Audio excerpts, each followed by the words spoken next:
3 months since my divorce was final, doing better than I would have thought. Part 2. In late February, I decided it was time to return to my hometown. I had already considered whether I still wanted to live there. Again, since I work remotely, I can technically live wherever I choose as long as there is an internet connection. Worked remotely even before COVID. But wherever I was going to reside, I was scared of being alone and of not having the emotional support that I had received for the past 2 or 3 months. I was afraid of what it would be like to live in the house where I had spent my married life. Would I burst into tears every time I drove by a location that brought back a memory? And there were many such locations and memories. This was a significant question. I made the decision that I would not let her or the circumstances deprive me of a location I loved. It would only be a haunted location if I allowed it to be thus. I knew it would be difficult. But I also knew that facing it straight on was the best way to cope with it. If I didn't confront it, it would always remain a haunting place. Finally, I said, F***CK that. This scenario will not make me a victim.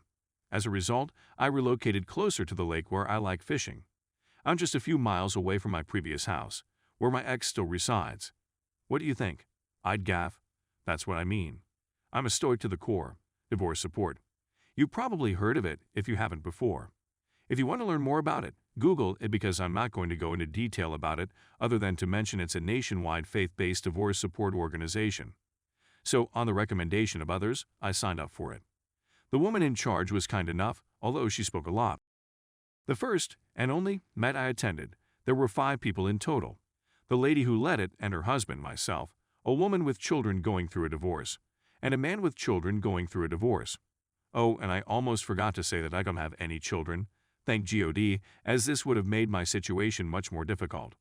I'm not going to criticize the program.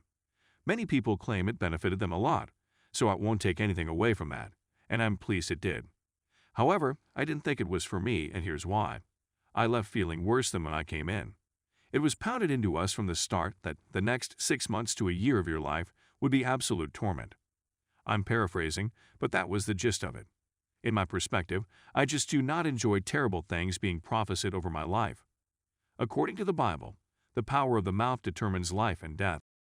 I had battled so hard for my mental health up to this point, with God's aid, that I was not going to let it be undone by people I didn't even know who were meant to be helping me. Yes, things were difficult, and I knew I'd still have to deal with some issues. I wasn't in denial. But I have a choice as well. I have the option of wallowing in despair or unhappiness for the next 6 to 12 months or more, or I may fight and move on.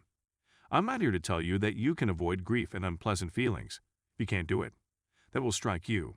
You can, however, choose whether or not to allow it to entirely govern your life. You have the option of wallowing in the mud puddle or moving through it to the other side.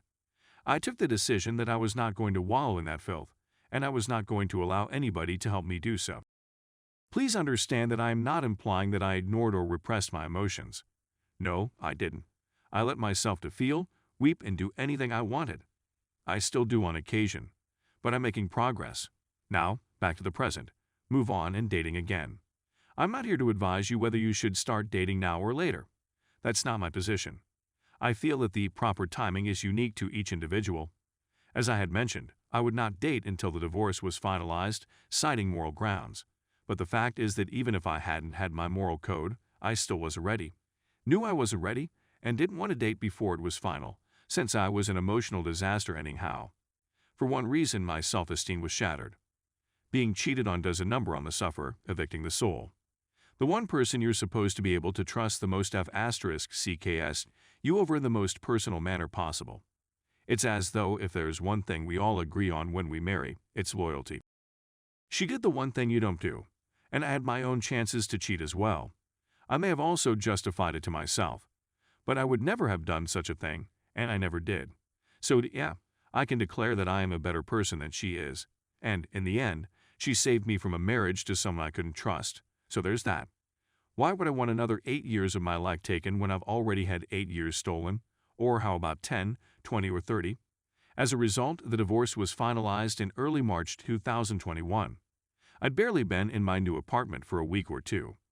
Even though we were legally finished, there remained a few loose ends to be wrapped up.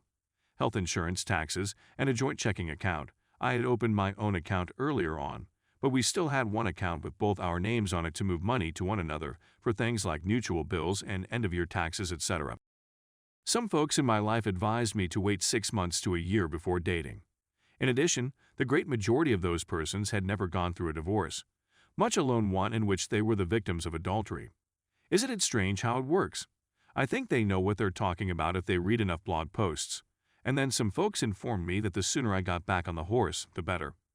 While I did listen to all sides, and I believe that any given piece of advice is likely to be relevant for someone somewhere, it's truly on a case-by-case basis, depending on the individual. In my perspective, there is no one-size-fits-all rule of thumb.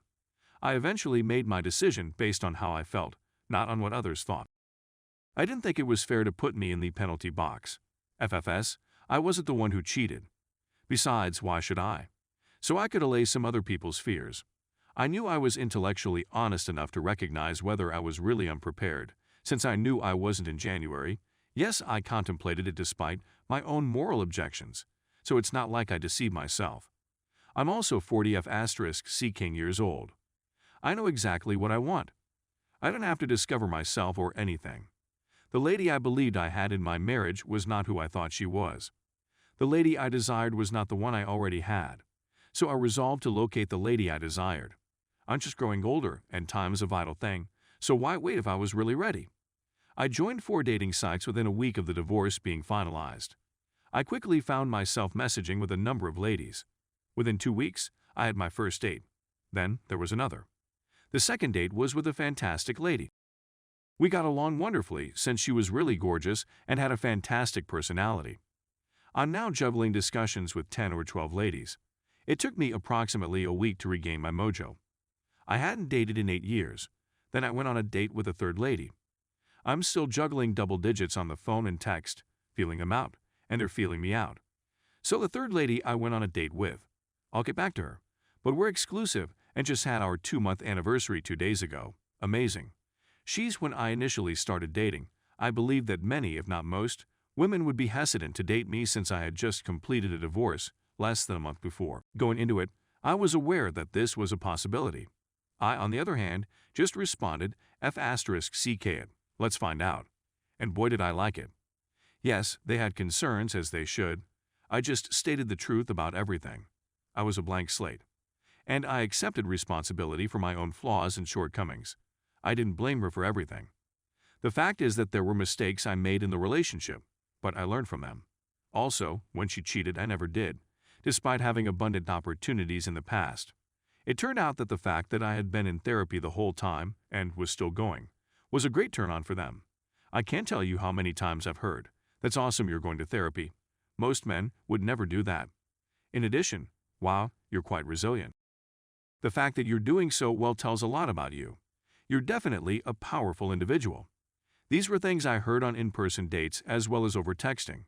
It didn't hurt that the ex and I had already been divorced for 3-4 months. Yes, the divorce wasn't finalized until March, but the separation began much earlier. I was able to claim once again that I remained loyal till the end, that I didn't even try to date till it was all over. This also earned me a lot of brownie points with the women. And even though my ex was I didn't take that as an excuse to lower myself to her level. Despite the terrible sins against me, I remained a class act the whole time. Out of around 15-20 women, just one refused to date me because I was so recently divorced, and it had nothing to do with me. She had her own experience with being used as a rebound numerous times in the past, so she was understandably terrified. Those dates and conversations with ladies were the best I've ever had in my life, I have to say. I'm not sure whether it was simply because I'd grown so much since I was in my early 30s or what, but I can say that on those occasions I felt more secure in myself. I'm still not sure why or how, particularly given what had transpired, but I have a notion. Essentially, the worst thing that could happen in a relationship actually happened to me. So what did I have to be afraid of? I'd already been through that, and I'm still here, right? And I'm here at this restaurant, eating dinner with this beautiful lady who is staring the living out of me, so why shouldn't I feel self-assured? It still baffles me to this day. When the alleged love of my life cheats on me, you'd think I'd be curled up in a fetal position, disgusted with myself, and ready to die. Not that I hadn't felt that way at some point and for some time prior. But I was proving to myself that the adulterous, fire-breathing banshee from hell doesn't get to define who I am or what I'm worth. Except for myself and God, no one does. She can only have an impact on my life to the extent that I allow her to. And I'm not going to let that happen. No way, no how. So, if you're worried that no one would want to date you so soon after a divorce, don't be so confident. But do take the time to see a counselor, process your sh*T, and work to heal. And, make no mistake, it is work, however it pays off. Granted, I'm not completely recovered yet. Some things simply take time, but that would be a ludicrous assumption at this point anyhow. What I do know is that I am way more healed than many, if not most, others who have gone through comparable hell at this point in time. Again, I give credit to God, myself, and those who make up my support system, family and close friends. I trusted God and also did the work to speed up my healing. I wasn't a slacker. I did not just wait till I felt better. I did something to help myself feel better. So, by the end of the date with the third female, I was completely captivated. I went on another date or two with the second girl against the advice of a female buddy. I was astonished that I discovered someone with whom I thought I'd bonded better than the second. She would have been impossible to beat. And I had fully meant and expected to be dating for a long time and dated many women before I got on one with whom I would have wanted to be exclusively involved. But things simply occurred the way they did.